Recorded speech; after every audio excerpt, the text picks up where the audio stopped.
اللهم بارك على محمد إبراهيم وعلى آل إبراهيم إنك حميد مجيد. اللهم إني أعوذ بك من الأربع: من علم لا ينفع، ومن قلب لا يخشع، ومن نفس لا تشبع، ومن دعاء لا يسمع. حضرت ابو ہریرہ رضی اللہ تعالی عنہ روایت کرتے ہیں کہ رسول اللہ صلی اللہ علیہ وآلہ وسلم یہ دعا مانگا کرتے تھے جس میں 4 باتوں سے آپ صلی اللہ علیہ وآلہ وسلم پناہ مانگا کرتے تھے. سب سے پہلی چیز جو اس حدیث مبارکہ میں اور اس دعا میں مذکور ہے وہ یہ کہ اللہم انی اعوذ بک من علم لا ینفع، کہ میں ایسے علم سے پناہ مانگتا ہوں جو فائدہ مند نہ ہو، جو نفع بخش نہ ہو. علم بنیادی طور پر جہالت کی ضد ہے اور اس کا الٹ ہے، اور ایسا علم جس سے انسان کو فائدہ نہ ہو، نفع بخش علم نہ ہو، ایسے علم کو پسند نہیں کیا گیا. اور رسول اللہ صلی اللہ علیہ وآلہ وسلم اس بات سے پناہ مانگتے تھے کہ انسان ایسے علم کے حصول کے لیے مشغول ہو جائے.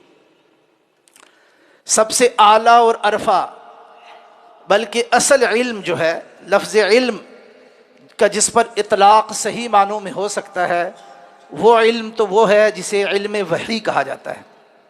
یعنی اللہ سبحانہ و تعالیٰ نے جو علم اتارا رسول اللہ صلی اللہ علیہ وآلہ وسلم پر اور اس سے پہلے اپنے دیگر انبیاء پر. علم کہلانے کے حقدار صرف وحی الہی ہی ہے، باقی جو کچھ اس کے تابع ہے، اس کے موافق ہے، وہ اپنی جگہ درجہ بدرجہ علم کہلا سکتا ہے. مگر جو اس کے الٹ اور اس کے مخالف ہے، چاہے دنیا ساری اس کو علم، سائنس اور ٹیکنالوجی سمجھتی رہے، وہ نہ علم ہے، نہ سائنس ہے، نہ ٹیکنالوجی ہے. جو وحی الہی ہے، یہ بات بھی معلوم اور معروف ہے، ہم ایک سے زائد مرتبہ بیان کر چکے ہیں. منزل من اللہ ہے، اللہ سبحانہ و تعالیٰ کی طرف سے نازل کی گئی ہے، اور یہ قرآن مجید کی صورت میں اور نبی کریم صلی اللہ علیہ وآلہ وسلم کے صحیح فرمودات اور آپ کی سنت کی صورت میں، آپ کی احادیث کی صورت میں ہمارے سامنے موجود ہے. یعنی وہ وحی جسے متلو کہا جاتا ہے، اور وہ وحی جسے وحی غیر متلو کہا جاتا ہے. یعنی وہ والی وحی جس کی تلاوت کی جاتی ہے، یعنی قرآن پاک، اور وہ والی وحی جو ہے اللہ سبحانہ و تعالیٰ ہی کی طرف سے منزل، مگر وہ قرآن کی صورت میں نہیں ہے، اس کی تلاوت نہیں کی جاتی، یا بین الدفتین نہیں ہے، یعنی 2 جلدوں کے دوران. جیسے قرآن کریم یہ ہمارے سامنے ایک کتاب کی صورت میں مدون موجود ہے، یہ وحی یہ متلو ہے جس کی تلاوت کی جاتی ہے.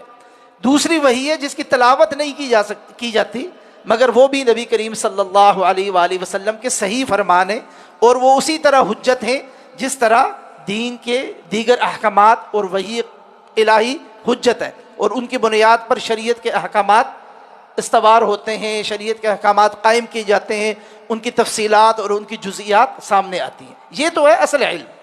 اس علم کی روشنی میں باقی سارے علوم جو ہے، اگر وہ تدوین پائیں، اگر وہ مدون ہو تو وہ ٹھیک ہیں، مگر اس کے مخالف ایسا علم جو فائدہ بخش نہ ہو. پہلے ہمارے علماء جو ہے نا، جب اس حدیث مبارکہ یا دوسری جو حدیث ہے نا، دعا اللہم انی اسألک علما نافعا، یا اللہ میں تجھ سے نافع علم کا سوال کرتا ہوں. یہاں تو غیر نافع سے بچنے کی دعا کی گئی. ایک دعا یہ ہے کہ یا اللہ مجھے نفع بخش علم عطا بھی فرما، یعنی مثبت اور منفی دونوں پہلو کور ہو جاتے ہیں، ایک اس دعا میں، ایک دوسری دعا میں.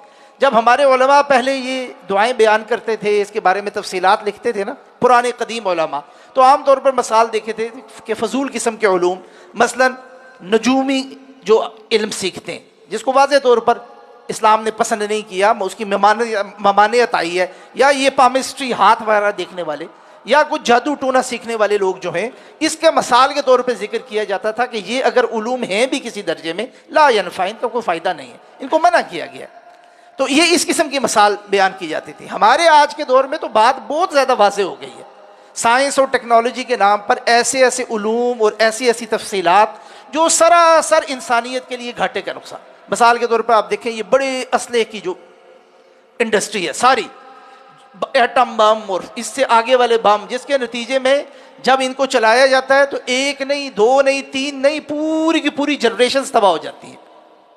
اب یہ سراسر دین اسلام کی مرضی اور منشا کے بھی خلاف ہے، اس لیے کہ جنگ اور آداب القتال اسلام نے سکھائے کہ آپ کس کے ساتھ لڑائی کر سکتے ہیں، کس کو نقصان پہنچا سکتے ہیں۔ عام سویلینز کو مارنا، انسانوں کے جو عام وسائل ہیں ان کو برباد کرنا، اشجار کو برباد کرنا، درختوں کو برباد کرنا، بچوں اور خواتین کو مارنا۔ ایٹم بم آپ چلا دیں تو سب بربادی نکل جاتی ہے۔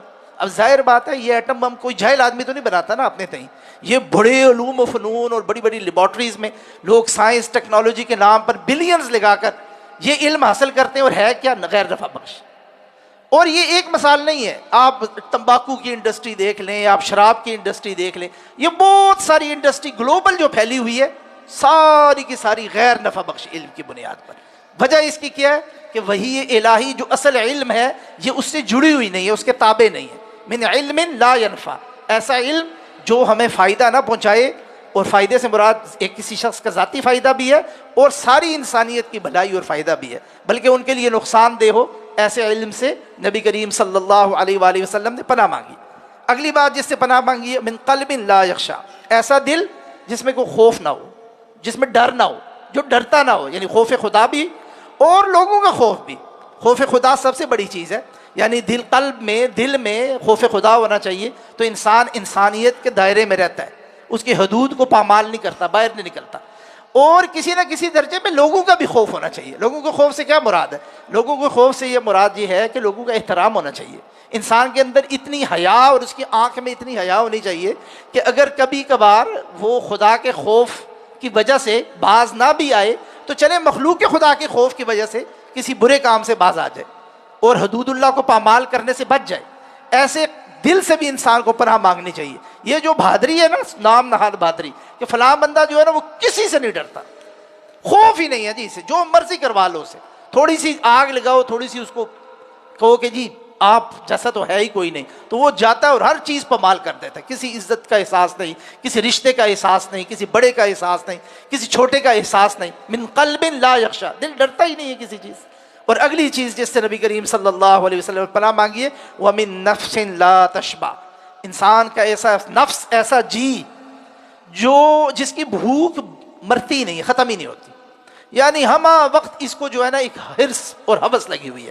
ایک تو وہ بھوک ہے نا جو ہماری غذائی بھوک ہے، کچھ لوگوں کو یہ بیماری بھی ہوتی ہے کہ ایک تھوڑا کھایا پھر کھایا پھر کھایا، بھوک مرتی ہی نہیں ہے۔ وہ تو چلیں کوئی طبی مسئلہ ہو سکتا ہے کسی بندے کا، یہ جو بھوک ہے نا اصل میں یہ آنکھ کی بھوک ہے، یہ انسان کی طبیعت کی بھوک ہے کہ پیٹ بھی بھرا ہوا ہے، مال بھی اپنے پاس موجود ہے، مگر اس کے باوجود حرص اور لالچ ہے کہ ختم ہی نہیں ہوتی۔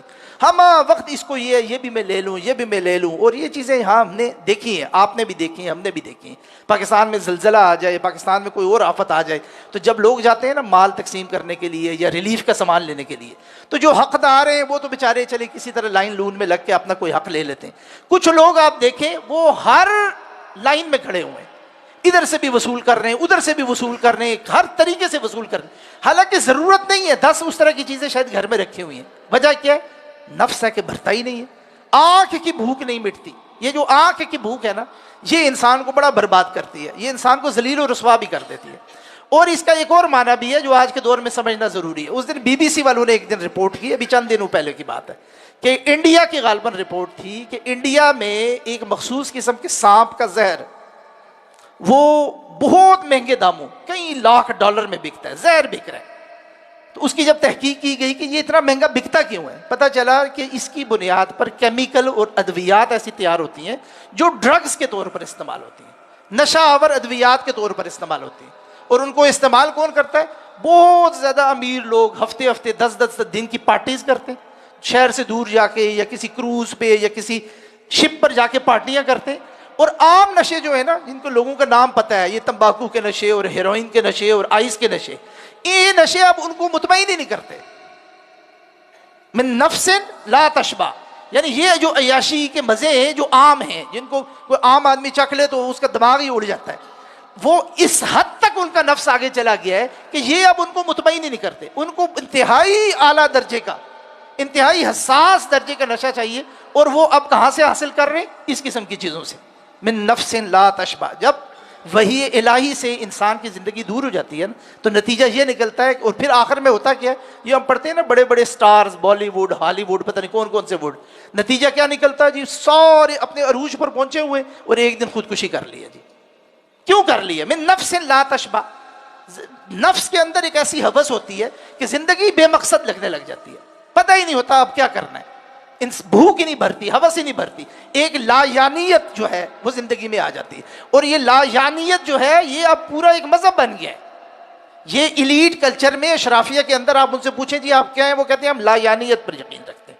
یہ پورا اسکول آف تھاٹ ہے اب، کہ بس کوئی کسی چیز کا کوئی مطلب نہیں ہے، کسی چیز کا کوئی ہدف نہیں ہے، کوئی مقصد نہیں ہے، لا یعنی ہے ساری زندگی. جب زندگی ساری لا یعنی ہے تو نتیجہ یہی ہوگا کہ انسان پھر وہی حرکتیں کرے گا جس کے نتیجے میں انسان اپنے آپ کو پامال کر دے گا. اور آخری بات یہ فرمائی وَمِن دُعَاءٍ لَا يُسْمَعُ، ایسی دعا سے بھی یا اللہ میں پناہ مانگتا ہوں جس کو تو سنے نہ، جس کو سنا نہ جائے.